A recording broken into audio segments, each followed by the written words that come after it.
একেবারে শুরুর সময় থেকে নিয়ে এখনো পর্যন্ত অনেক সময়ই যে বিচ্ছিন্নভাবে কয়েকজন পদত্যাগ করেছেন, প্রত্যেকটা সময় এই ধরনের প্রশ্ন উত্থাপন করা হতো। আমরা যখন নাগরিক কমিটি থেকে নাগরিক পার্টিতে আমরা যখন ট্রান্সফর্ম করছিলাম, সেই সময়টিতেও অনেকে পদত্যাগ করেছিলেন এবং সেই সময়টিতে এই কথাটা বলা হয়েছিল।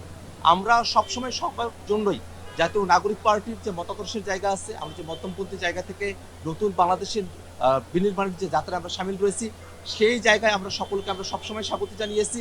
ব্যক্তির যে সিদ্ধান্ত, সেই সিদ্ধান্তকেও আমরা অবশ্যই শ্রদ্ধা করি, কিন্তু একই সাথে আমরা যে জিনিসটা মনে করি, জাতীয় নাগরিক পার্টি এনসিপি অতীতেও আমাদের দল থেকে যে দুই একজন বিচ্ছিন্নভাবে পদত্যাগ করেছিলেন, সেই সময়টাতে যে আশঙ্কাগুলোর কথা বলা হয়েছিল, সেই আশঙ্কাগুলোর কথা এখনো বলা হয়। কিন্তু জাতীয় নাগরিক পার্টি এনসিপি সঠিক রাজনীতির মধ্য দিয়ে যে কোনো ধরনের সংকট থেকে উত্তরণ করে বাংলাদেশকে নেতৃত্ব দিতে সক্ষম হবে। মনে করি যে সামনের যে নির্বাচন, সেটাই শুধু আমাদের জন্য শেষ গন্তব্যের জায়গা নয়।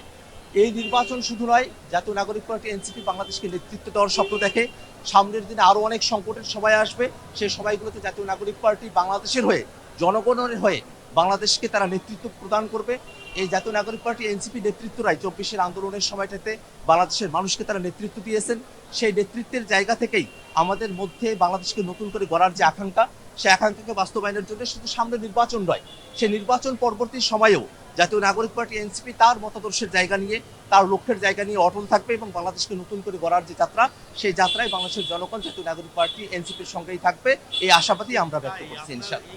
সংস্কারকে বাস্তবায়নের জায়গায় রেখে আমরা জামাতের সঙ্গে সামনের যে নির্বাচন, সেই নির্বাচনে অংশগ্রহণের ক্ষেত্রে সমঝোতার বিষয় নিয়ে আমাদের আলাপ আলোচনা চলমান রয়েছে। এখনো পর্যন্ত সে আলাপ আলোচনা চলছে। চূড়ান্ত সিদ্ধান্ত এখনো পর্যন্ত গৃহীত হয় নাই। চূড়ান্ত সিদ্ধান্ত গৃহীত হলে পরে আমরা আপনাদেরকে বিস্তারিত জানাতে পারবো। আর জাতীয় নাগরিক পার্টি বা নাগরিক কমিটি হওয়ার সময়কালের এই সময়টাতেই অনেকেই আমাদের দলে অন্তর্ভুক্ত হয়েছেন, হয়তো অনেকে পদত্যাগও করেছেন।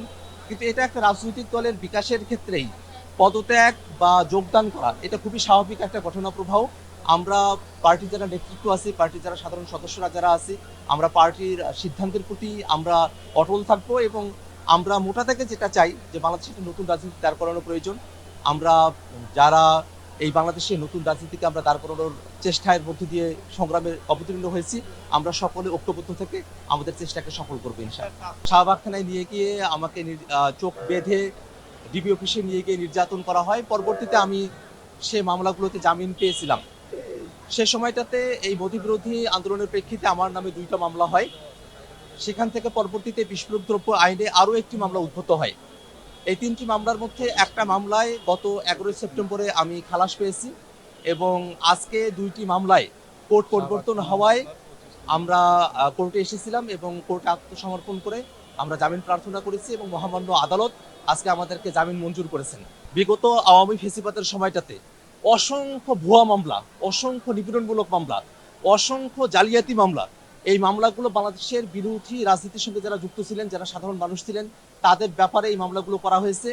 এখনো পর্যন্ত এই অন্তর্বর্তীকালীন সরকারের প্রায় 1.5 বছর সময়সীমার মধ্যেও এখনো যে ফেসিবাদের আমলের মামলাগুলোকে নিষ্পত্তি করা হলো না, এখনো যে অনেক মানুষকেই সেই ফেসিবাদের সময়টাতে যেমন করে কোর্টে হাজিরা দিতে হতো, এখনো তেমন করে হাজিরা দিতে হচ্ছে। এই ঘটনা আমাদেরকে চরমভাবে আশাহত করে এবং আমরা সরকারের দায়িত্বশীলতা নিয়ে আমরা এই জায়গাটাতে প্রশ্ন উঠাচ্ছি এবং আমরা সরকারের কাছে আহ্বান জানাই, আপনাদের যতটুকু সময়কাল এখনো মেয়াদ রয়েছে, একটা স্পেশাল টিম গঠন করে সরকারের তরফ থেকেই বিগত সময়ে যারা বিরোধী রাজনীতির সাথে যুক্ত ছিলেন, যারা সাধারণ মানুষ ছিলেন, যাদের নামে রাজনৈতিক হয়রানিমূলক মামলাগুলো করা হয়েছে, সেই মামলাগুলোকে বাছাই করে অতি দ্রুত সরকার যেন সেই মামলাগুলোকে নিষ্পত্তি করার একটা উদ্যোগ গ্রহণ করে।